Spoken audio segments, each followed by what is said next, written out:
Welcome to the Stairway to Heaven. We're coming to you bringing insights into the ever-changing high-frequency currents now bathing the planet and their effect on us all. The source of vital information for the evolving human being. I'm Gwilda Wiyaka.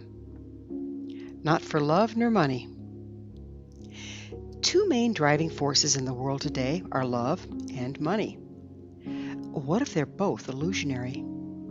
We all know money is simply a human construct. But what about love? Unlike money, love is indeed very real, the driving force of the universe. But that divination of love is an entirely different animal than what most of us have been led to believe. As frequency rises and realities shift, many are finding what they thought to be the love of their life has become their bane.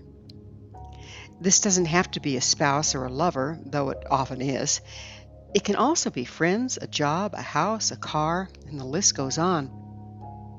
Regardless, we may increasingly find that what we thought would bring us great joy is becoming a source of irritation and disgust, if not downright repulsion.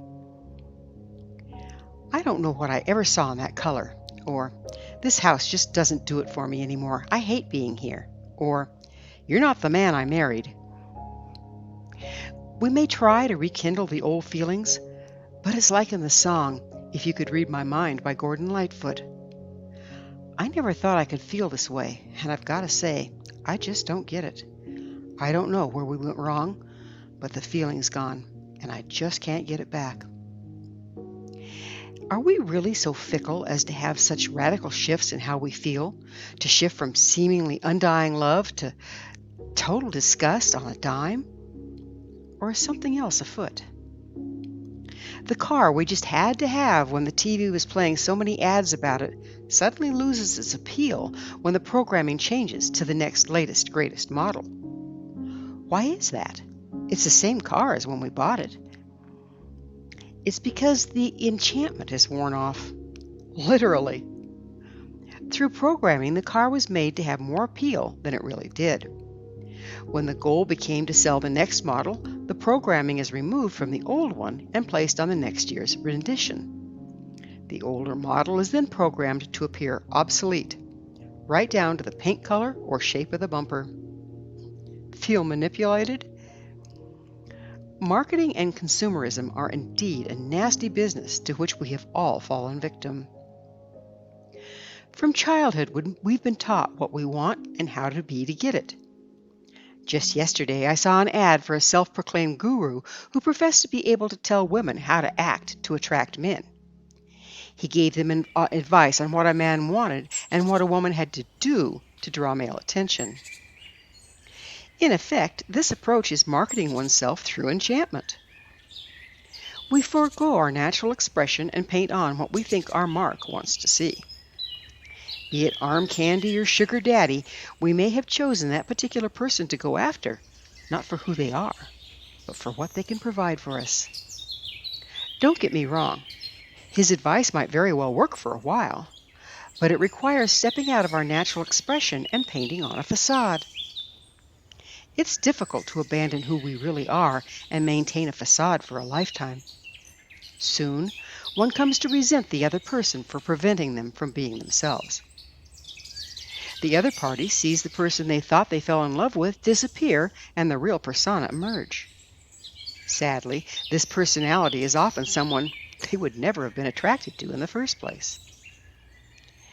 There's a natural push-pull in life that marketing and seduction has appropriated. When one stands in authenticity, in the truth of who we are, you'll naturally draw compatibility and synergy based on the true expression, desires, and intention. For this reason, it's never appropriate to change who you really are, not for love nor money. Marketing and seduction paint a facade over what's there to artificially draw the desired mark. This facade not only creates mismatched pairings, but it also masks the person's true expression, making them unable to draw in what they really want and need. Soon, the seducer gets tired of all the effort they must put into seduction and decides that the person they're seducing is really not worth the effort. After all, what is worth forsaking who you really are? They will become critical and find fault with the victim at every turn, while at the same time showing their true colors. I hate camping. I've always hated camping. I just did it for you. The ones seduced will find themselves mourning a love or friendship that never existed. In addition, they may buy the seducer's press that something's wrong with them. To win the seducer back, the mark may end up jumping through hoops, stepping out of their true expression in the process. In the long run, if the two stay together, they end up poisoning each other's lives, as the match was built on a foundation of lies to begin with. This might sound brutal, but sadly it's showing up in all of our lives. Neither party is the villain. They were just never compatible in the first place. No one set out to deceive the other. They were just doing what they had been taught to do to get what they had been programmed to want. Now, as deeper levels of the truth are emerging, old lies and conditioning are being exposed for what they are. The roles we played to fit in and acquire what we've been taught to want are becoming increasingly uncomfortable.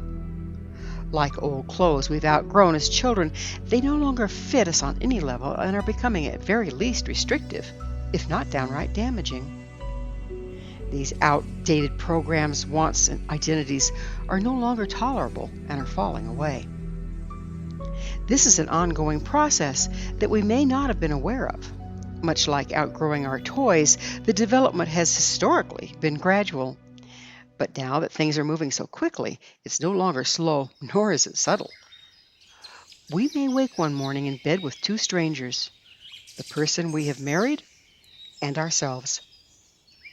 The increase of ambient frequency is shattering old enchantments and illusions. As a result, the true electrical charge of our expression is shining through. When this happens, if we're surrounded by incompatible charges, like the ones created by seduction, we will experience mass exodus of things and people as they're driven out of our lives. Just like a bar magnet, we're repelling the charges in our vicinity that belong on the other end. It doesn't matter if it's a person, place, or thing, the time has come to let go, to surrender to the flow of our natural expression and go where it takes us. To try and hold on is to damage ourselves and others. The two opposing forces will eventually tear each other apart and build loathing in the process as we blame each other for our own inauthenticity. We now have the opportunity to step out of the prison created by the system and into the natural ebb and flow of the unified field. To do so, we need to recognize and correct where we've been acting outside of our true expression. These are the places around which the destructive gale of reorganization will continue to rage as the electromagnetic push and pull tries to correct itself. How can you tell if this is happening to you? If you feel drained and exhausted, and all your joy seems to be leaving, if everything feels hard, like you're pushing the river, if the people around you are suddenly not supportive and are driving you nuts, you're probably in the throes of evolving beyond the status quo. Sometimes you're simply dealing with relationship issues that can be overcome, but other times you're in a toxic situation that has no redemption. It's outlived its shelf life and is no longer supported by the frequencies at hand. If you suddenly look up and find most everything has evacuated your life, rejoice. No, you didn't pass gas, or maybe you did, but the bottom line is you were simply not with your tribe. Fear not. The void will soon be filled with compatible people, places, and things that will support and be supported by who you really are. Frequency shifts in pulses and waves. Along with frequency fluctuations, the misery created by acting outside of one's natural expression comes and goes for a while. This results in a person moving in and out of their artificial role during the transition. It may seem the person is coming back into themselves, returning to who you thought they were. But if those expectations were falsely generated through enchantment, it won't last. The ambient frequency simply will not tolerate it for long as the increase in light continues to expose falsehood. Enchantments are nothing new. They've been the way of the world for a long time. However, just as in the fairy tales where the beautiful maiden is suddenly exposed as a loathsome hag, they're no longer being energetically supported and are increasingly coming unraveled.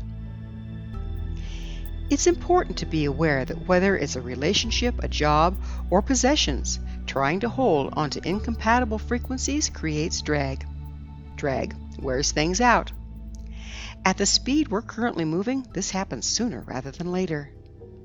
As the friction created by incompatible frequencies increases, it really does become a matter of your relationship, your things, your money, or your life.